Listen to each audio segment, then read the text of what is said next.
Hey, everybody, I don't know about you, but as you've watched out over the world, the war in Russia and Ukraine is not just isolated to Eastern Europe. It's spread all over the world, and you can see it in market instabilities. You can see it here. People who do not think that that war is affecting you, all you got to do is look at gas prices. You look at your food prices. You see the global change that has happened. But you know something that's also affected investments as well. And I've said all along, legacy precious metals is your navigator. They're the ones that see you through to get to the next level. The good news about this is even with market volatility, market instability, you've got options. And gold prices are rising as investors turn to gold. And gold presents a hedge against this inflation and that protects you against the weakening dollar, which we are seeing. Legacy Precious Metals is the only company I trust to deal with gold and silver and the other precious metals. You need this investment. You need this as part of your portfolio to keep you buffered from what we're seeing in the world, war and volatility in the market. This is where you need to be. Call Legacy Precious Metals today. Be proactive about this. Get on board with it. Call them at 866-528-1903, 866-528-1903, or you can download their free investor's guide at legacypminvestments.com. legacypminvestments.com, your navigator in a volatile world of investments. Do you want to listen to a podcast? By who? Georgia GOP Congressman Doug Collins. How is it? The greatest thing I have ever heard in my whole life. I could not believe my ears. In this house, wherever the rules are disregarded, chaos and mob rule. It has been said today, where is bravery? I'll tell you where bravery is found and courage is found. It's found in this minority who has lived through the last year of nothing but rules being broken, people being put down, questions not being answered, and this majority say, be damned with anything else. We're going to impeach and do whatever we want to do. Why? Because we won an election. I guarantee you, one day you'll be back in the minority and it ain't gonna be that fun. Hey everybody, Doug Collins. Welcome back to the podcast. Glad to have you with us. Just recently we did a podcast on, basically the whole premise was, the reason why is it right now that it seems that that we see in so many political campaigns that the lie is better than and you're telling a lie when the truth is just as good. It was amazing. We just got that podcast out, had a lot of comments. DougCollinsPodcast.com had many of you went to the website. It sent me an email. I mean, it's just, we're seeing it more and more and more. What really was surprising to me is when we put the podcast out, I said, well, this is one in which, we'll probably talk about some more as it goes on, but I didn't expect it to be as quickly and didn't get the reaction that I got. So here is, I'm going to spend a little bit of this podcast on a couple of things. They're just sort of, my hot buttons, I guess, if you put it. And the hot buttons are just things that I'm looking around saying, where are we at right now? So, let's start off though with this, back to this topic of when you're telling the spin or the lie instead of just letting the truth speak for itself. Now, the first one is coming today. And this one got me because I shared with you last week, I think, or last time on the podcast, was the episode when the poll came back in Atlanta and Stacey Abrams was down 10 to Brian Kemp in the poll. The AJC commissioned, the Atlanta Journal-Constitution commissioned this poll. And then their online banner, or their editorial banner was the good news for Stacey Abrams in a bad poll. And if you just looked at it, just taking headlines, you'd say, oh, hey, well, there's good news for Stacey Abrams. If you're an Abrams supporter, this must be good, even in a, quote, bad poll. Maybe she's ahead, but not as much as she's ahead, however you want to interpret that. When the reality was she was down 10. Okay, it's the spin aspect of this. Then we get into something, and I want to spend just a few minutes on this because it's back again to the media seemingly covering for Democrats in this election cycle. And this is stuff that you normally never see.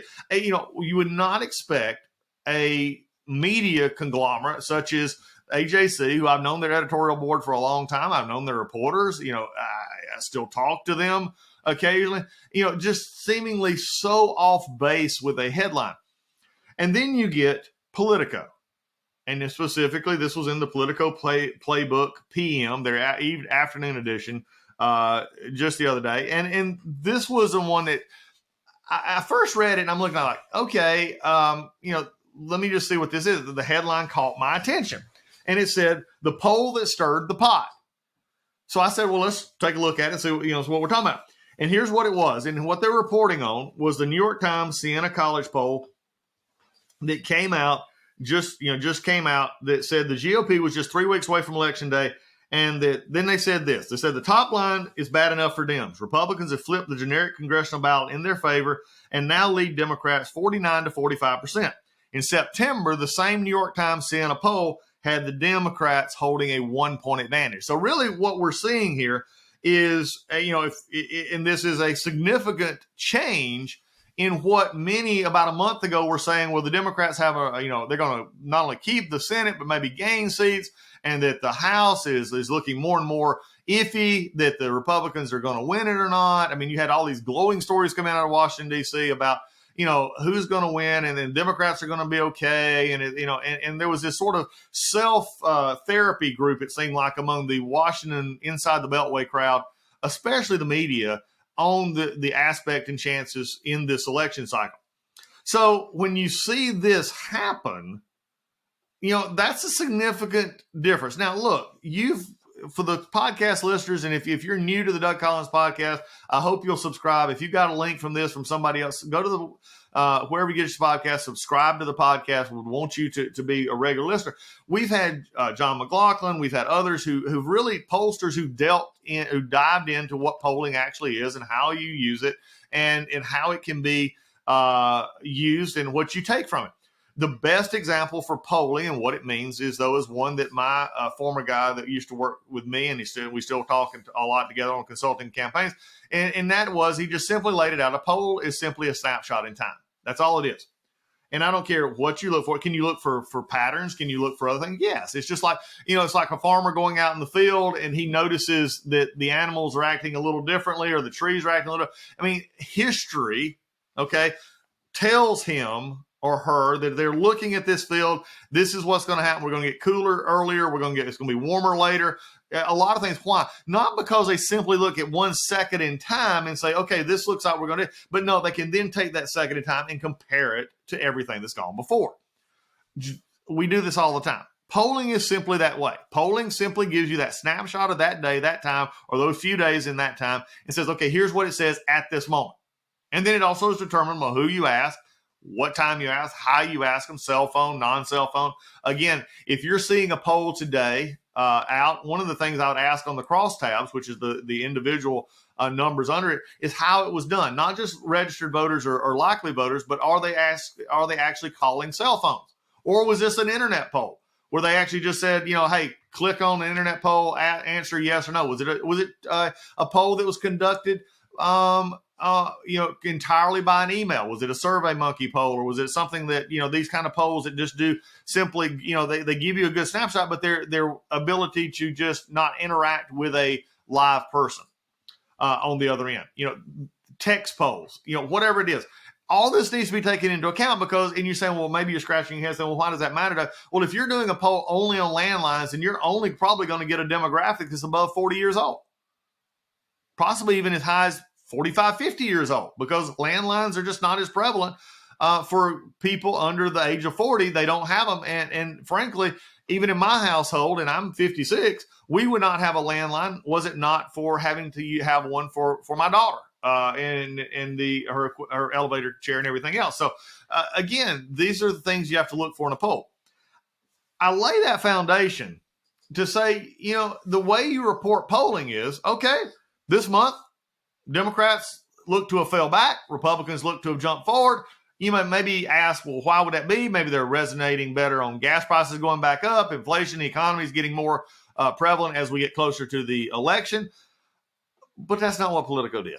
Politico then goes into a very lengthy critique of this poll. Now, I didn't see a big critique of this poll last month.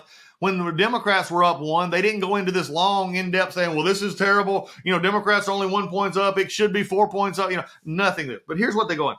Here's an interesting part, and this is where it just gets absolutely ridiculous. After they talk about this, then they say, in a bold headline, they say some nuance. In this poll, the exact unrounded figures are 48.51, rounding to 49, and 45.47, rounding to 45. That's a 3-point lead, writes New York Times' Nate Cohen, in a useful companion piece. Now, again, without comment. I'm just not going to. Okay, because and I could comment on that there, but I'm going to hold off for the next paragraph because it gets worse. Here they say, and if you really want to walk out, I mean, you can't make this up. The two rounding errors. Okay, wait. Let's stop right here. Rounding errors? How is this a rounding error? A fifth grade math teacher would look at this and say, no, it's above 50%, you round up. Below 50%, you round down. How is that a rounding error? This is the subtleness and in the overtness of this blatant Democrat spin. I mean, it's just ridiculous. The two rounding errors add up to an even larger disparity between the reported and actual results. When it comes to the difference between the likely and registered voters, the rounded result makes it seem to be a 4-point gap. In reality, the difference is a 2.5 gap. Okay, anybody want to take a calculator and figure that one out? Or maybe a chart to go through the fact that they mentioned likely and registered voters. They didn't mention that in the other previous. Again, when you're down to parsing numbers in a poll like this, it means that you are losing and you don't understand why and you're lashing out. That's basically what we're seeing here. Now, they go on in this to really get even further. They said, but the crosstabs really cause a stir, showing substantial shift in the political preferences among independent women voters. Now they're starting to then knock this down yourself. It says in September, they favored Democrats by 14. Now independent women back Republicans by 18, a striking swing given the polarization of the American electorate and how intensely Democrats have focused on that group and on a threat the Republicans pose to abortion rights. Yet there's reason to be skeptical about the sweeping takeaways from these crosstabs. Generally a little problematic to talk about a 32-point shift in voting intentions within a group whose sample size gives you a margin of error of almost 20 points for that margin. Okay, now we're down to breaking it down into these minute subgroups and then trying to give you a reason.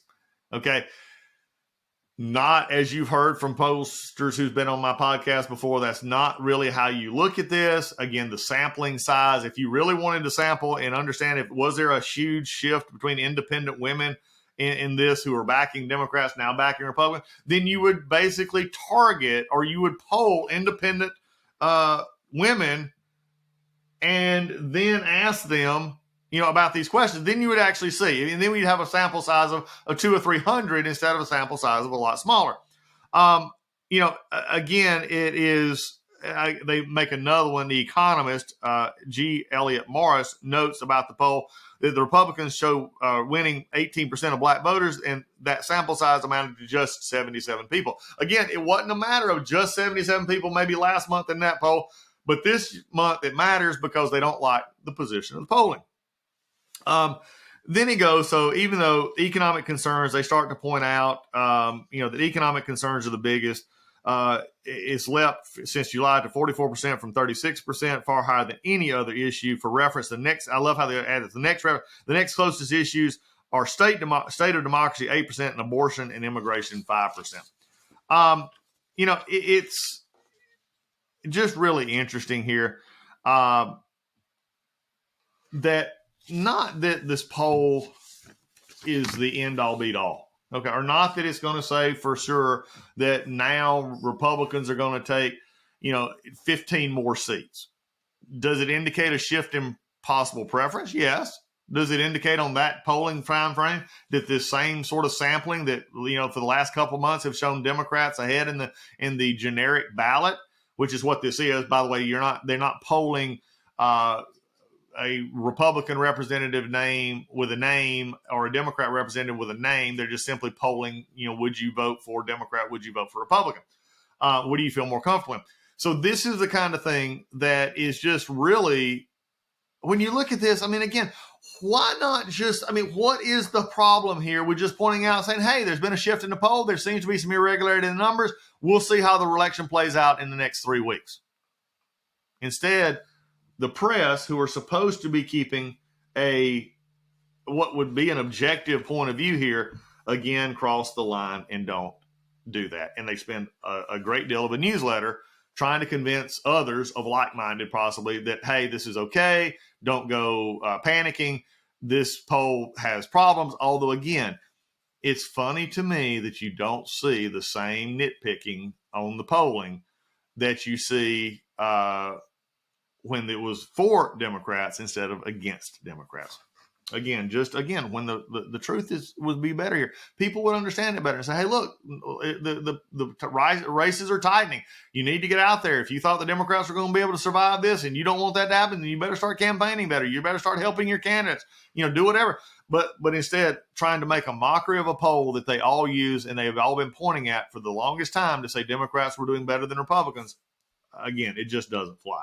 And it goes back to another point of this, and we've mentioned the White House press office many times. Jean-Pierre, she was asked a question, the press secretary, about the Inflation Reduction Act, and she finally has sort of admitted that it's not going to reduce inflation after saying for so long that it is, and reading talking points and all the things we did, all but come to this. And when asked the question about it, she said, well, wait till next year, early next year, we'll hopefully see some results. Okay, that's not what they've been saying, for the longest time.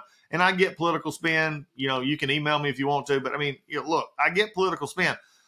But being honest about things is also important, because maybe some of this very reason you're seeing the polls shift back is that they were buying the spin back in August that, hey, the Inflation Reduction Act is going to take down gas prices, take down food costs, take down all this. And it hasn't happened. We've still had 8+% of inflation year over year.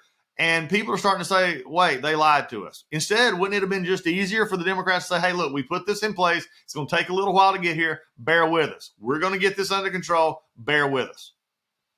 This is what happens when you make promises. Republicans and Democrats, you can't make promises you can't keep. And this has been my concern in this election going forward, that we really, from a conservative perspective, don't make promises you can't keep. Don't tell people things that you're going to do that have no hope of getting done. And Democrats now, I think, are putting themselves in this position. So again, here we are back at the statement of, telling the stories, telling the spin, telling the lies, if you would, that when the truth would just do just as good. Moving on. Refusals to debate. Arizona right now has a very heated gubernatorial race between Hobbs and Lake down in Arizona. It is amazing to me that the Democratic candidate will not debate. And in looking at this, I'm just going to say this from state here for a moment as this podcast is dealing with just some random issues. Republicans or Democrats in bigger races have to debate. It's a disservice. I mean, we're seeing this in Pennsylvania where, they're going to possibly get to a debate at some point between Fetterman and Oz, but it has had to be, redone and put off. And because of Fetterman's medical issues that he is having trouble, processing and hearing, those are things that, have delayed this debate. But at a certain point in time, if you're going to be, especially in a governor or a senator or a congressman, the debate, especially if it's a contested race. Now, look, I get it. Okay, I've been there. If you're in a D45 district and a Republican can never win, look, you don't really expect the Democrat to ever debate. And it's opposite is the same. If in a Republican district in an R30 something district, you don't expect the Republican to debate the Democrat. It's just, frankly, it's not going to produce anything, and it's not going to be helpful. If the incumbent will typically just go campaign and continue that process. They still need to be eligible to be met up with voters, but a debate's just not going to be happening. But if in a closer race, they need to debate. And in Arizona, this is becoming more and more of a process, because it's showing that the candidate for the Democratic Party is scared of Kari Lake. She doesn't want to debate, and she can use every excuse in the world. She can say, I don't like because she's, Kari Lake's denying the election results, or she's done this, or she's done that. What it basically says to the voters of Arizona, if when the going gets tough, I'm going to hide. That's what Hobbs' campaign is saying. That's what the Democrats' campaign is saying is, look, if it's difficult or I don't want to deal with it, then I'm just going to hide from the voters in Arizona. Folks, that's just not right. And I'm glad to see down here in Georgia, we actually, Walker's campaign agreed to a debate. They had a debate the other night with Raphael Warnock. I think that was needed. And Warnock and Walker debated. Walker did great. He performed well. Warnock frankly, performed okay, I guess, but not what you would have expected. So again, this is what, their people want to see candidates discuss real issues.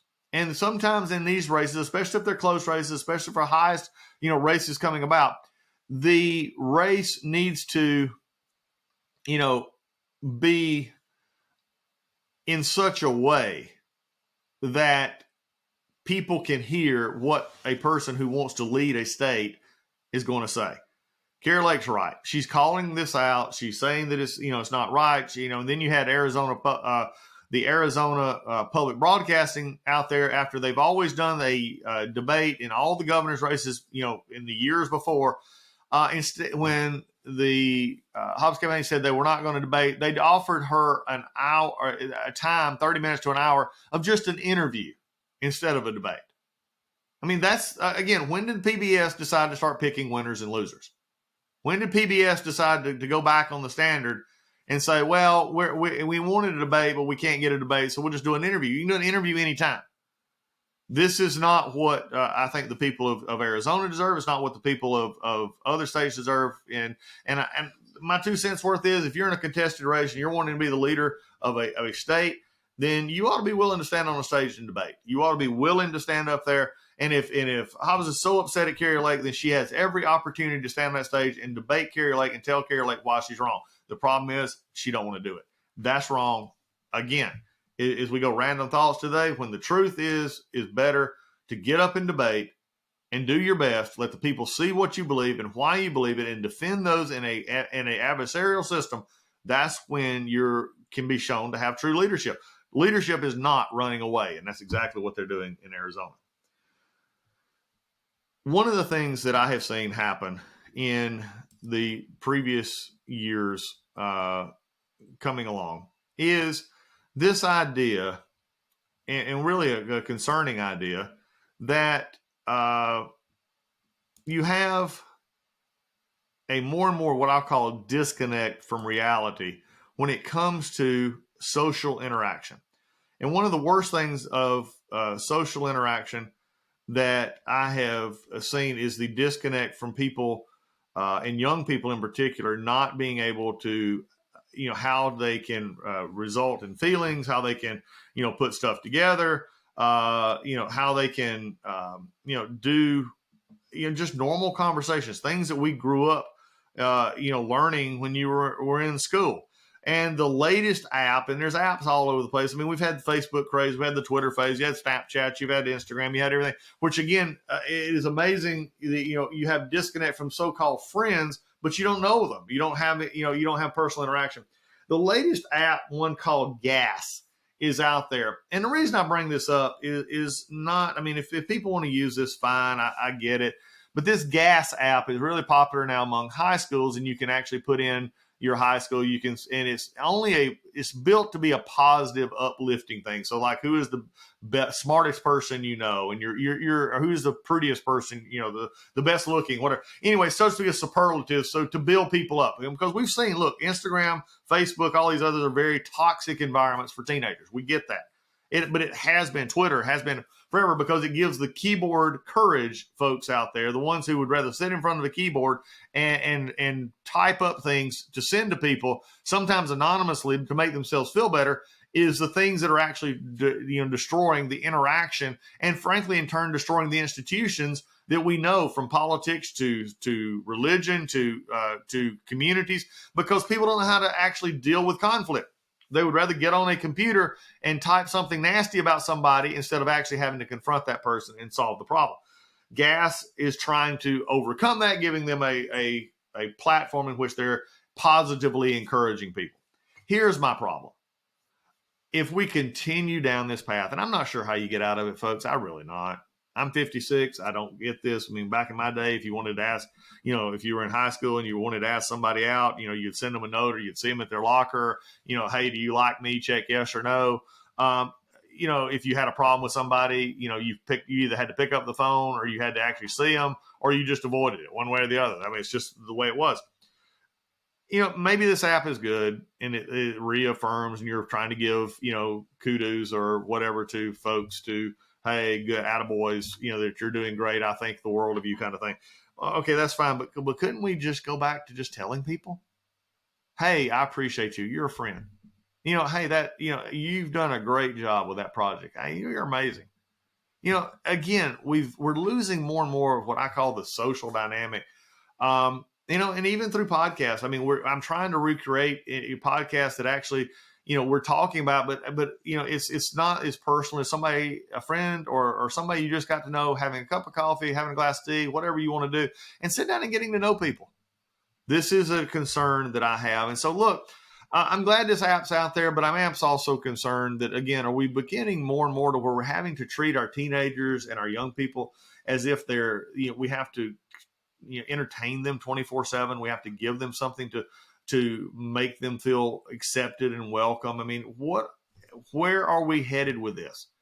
To where social interaction has become the abnormal in person or in very tangible ways, in which the abstract is becoming the norm.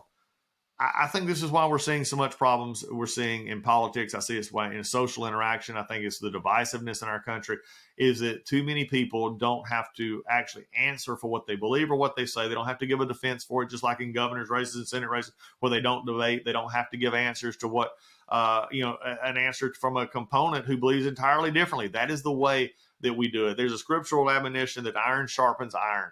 It is only when we get out in the world and we have our views challenged, when we have our lives challenged, when we have the things that we hold dear challenged, that we actually then begin to believe, do we really believe this or do we not believe this? This is the problem that I see developing. It's a problem that I'm going to talk about more here on the podcast. But I just wanted to throw it in today. When we're talking about spin and when the, telling the lies, when truth is just as better, this probably fits into that as well.